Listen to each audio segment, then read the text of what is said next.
channel. I hope everyone's doing okay and everyone is doing well. So today's video, as you can probably tell from the title, is a bit more on the personal side of things, and I've always known at some point that this video would actually touch this channel, but I just didn't know it would be this soon, honestly. And the reason why I feel really inspired and encouraged to share this story and this experience with you guys is simply because on my last video, one lovely girl left a comment and she also emailed me, and it really just kind of touched a soft spot in my heart and in my mind. And whenever stuff like that happens, I just always feel like it would be good to share. You guys know that I'm gonna say you should get cozy with a nice drink and some food, because I don't want you bored as we're talking. Get a nice drink, pause the video, I don't really mind, but make sure you come back. So growing up, I was never fussed about my skin color. I went to a predominantly black primary school and my class was predominantly black, even to the extent where our class, I think, had 30 or 31 of us, and 15, 16 of us were Nigerian, so it wasn't even a problem. It's when I got to secondary school, which was when I really started to take, I used to really question how confident I was in my skin.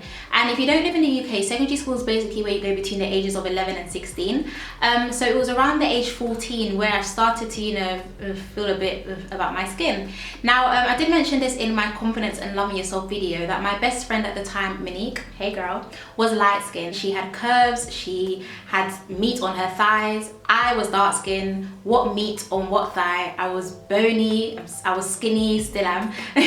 But just to let you know that we were literally pretty much opposites. I do definitely believe that there was a time where being light-skinned and being mixed race and stuff was kind of seen as the epitome of beauty. And I am not speaking on behalf of all dark-skinned girls, because I definitely did have friends who were my skin color, darker, a tad bit lighter, who were confident in their skin. But I'm speaking on behalf of the girls who weren't confident in their skin or still are not confident in their skin. And the girls that just pretty much felt like being lighter meant that you would just kind of be prettier. I never got moved to. No boy ever wanted my number. Who was looking at me if they saw me on the bus? No one would be like, ugh. You would only know I was dark skinned if you knew me personally. I used to take pictures standing on the toilet with my phone up to the light, taking it like that. So my pictures, if I find them, I'll post them here. I would come across as almost being orange. And in my culture, bleaching isn't looked down upon. If I go to a party, 10 times out of 10, I'm going to see someone that has bleached. So I wouldn't say it's looked down upon in my culture, and people do it. So do. I started to become really addicted to YouTube videos, and I used to watch people's bleaching experiences, and I would see how lighter they got in the space of time, and I was really fascinated and really interested in this. So I then took my interest into Googling the products that they used and all this type of stuff, and I would see pills, I would see toner lotions, I would see soaps, I would see creams, I would see everything. But obviously I was young, so where was the money to be buying these things? So I saw that there was a cheaper alternative to bleaching, which would still give you the same results, and that was called the lemon method. And obviously there was lemons at home. I was young, money didn't need to be wasted. Ooh, ding ding, lemon it is. And the lemon would legit sting, it would be stinging my face. So I continued to do it, but after I think 2 or 3 weeks, I didn't see any changes in my skin. So then I stopped using it. Now my mom used to give me 10 to 15 pounds a week as pocket money, and I decided to take out of that 10 to 15 pounds that I'm getting a week, I decided to take 6 pounds out of it. And I went to the hair shop and I was pretty embarrassed. I didn't want anyone to, think it was for me. So I pretended that I was on the phone and I was like, hi, yeah, I'm here. Oh yeah, what's the cream called? Oh, is it this one? Okay, yeah. And I rushed home, and the second I got home, I squeezed the cream out into different containers, and in squeezing it into different containers, I hid it around the house. I started using the cream and my skin started to get lighter, and my mom noticed that my skin was getting lighter. But my mom didn't necessarily say that I was bleaching. She just said, Tolu, whatever you're using, stop using it. And my aunties noticed as well. But at the end of the day, if you're bleaching your skin, you don't want to admit to anybody that you're bleaching your skin. So I just always used to deny it and be like, mommy, what are you talking about? What money do I have to be buying creams and all that type of stuff? Okay, so I saw that my skin was getting lighter, and I actually started to feel much more prettier. And I remember there was one specific own clothes day where one specific friend actually told me that, Sarah, you look prettier. And I didn't even think that she meant maybe my hair looks nice or that my outfit was nice. The first thing that instantly clicked into my mind was, oh my gosh, she probably thinks I look prettier because I look lighter. So I kept doing it, but the more I kept doing it, the more patchier my skin was getting. I was really inconsistent with it. So maybe I'll add more cream on this side and less cream on this side. So my skin was some bits light, some bits dark, and all that type of stuff. My mom kept telling me, whatever you're using, stop using it. It got to a stage where I actually found it really hard to maintain the color of my skin. I googled, how to, balance out the bleaching creams, and all I kept seeing was just skin cancers and skin burns and all these pictures, and it really freaked me out. So I just stopped using the cream altogether, and then my skin started to get, you know, gradually back to its normal skin color. And my mum saw that my skin color was getting back to normal, and she said, whatever you were using, you stopped using it. I wish my mum was here, she'll be able to just confirm all of this for you guys. It was so insane. And that stopped for the last 2 years of secondary school.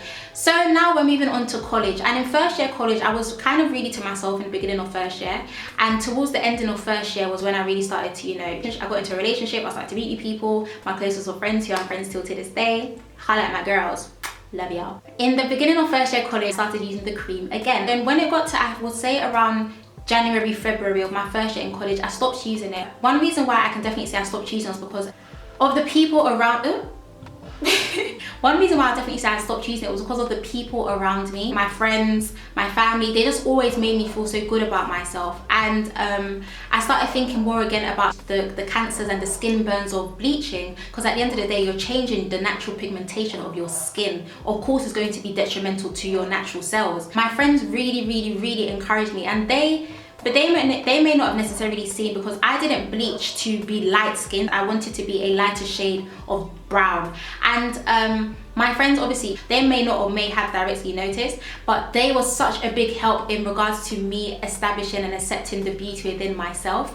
And my friend Eleanor, she called herself, everyone knows her as DSB, which means dark skin babe, and she used to always call me DSB, and I was just like, oh my gosh, maybe I am a DSB, maybe I am a DSB. And I used to get really kind of excited and happy, and I was just like, oh my gosh, like, I changed my @ name on Twitter to DSB Sarah, and I just really started to accept the fact that, look, I may not see the beauty in myself how I want to, but people around me see so much beauty within me. So that means in itself that I need to learn to accept my beauty as well. If God wanted you to be any other color, he would have made you another color.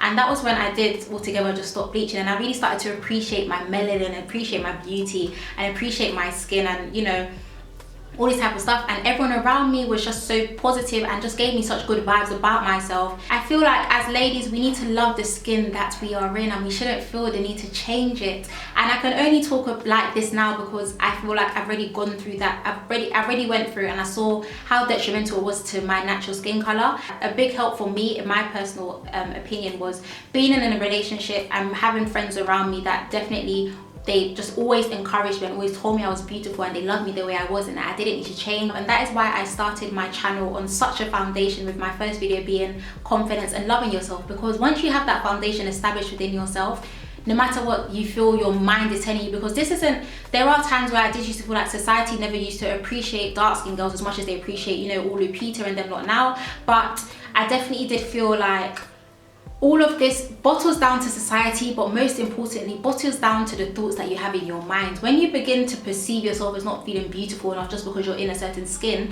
it's not a newspaper coming to your face telling you, Sarah, you are ugly. It's your mind's feeding you such negative thoughts and such negative, you know, emotions and stuff. And I definitely feel like that's why everyone needs to establish that foundation of loving themselves mentally. You need to be able to love yourself first in order for you to love what people will then say about you. And I say this every day, a beautiful day begins with a beautiful mindset. You need to wake up and tell yourself all of these things.